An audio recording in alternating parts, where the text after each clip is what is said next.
Hello everyone, welcome back to my channel. তো তোমরা কেমন আছো? আশা করছি সবাই খুব ভালো আছো।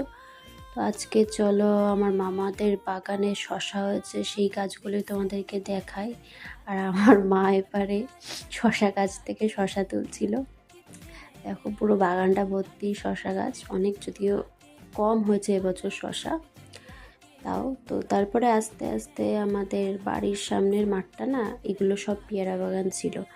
এইগুলো দেখতে পাচ্ছি এখন বেশ খুব সুন্দর পরিষ্কার করেছে, খুব সুন্দর দেখতে লাগছে। আগে এখানে না প্রচুর গাছ ছিল, এখন কেটে কুটে সব কিছুই পরিষ্কার করে দিয়েছে। আর এই যে আমাদের ওই দিকে যেখানে দেখো সূর্যটা দেখা যাচ্ছে, ওই দিকে আর একটুখানি গেলেই আমাদের আলু ক্ষেতটা পড়ে। তো আমি একটুখানি জুম করে দেখাচ্ছিলাম, দেখতে বেশ ভালো লাগছিল। আর এখানে আমাদের পুকুরের ওই বাচ্চাগুলো খেলা করছিল ফাঁকা মাঠ পেয়ে।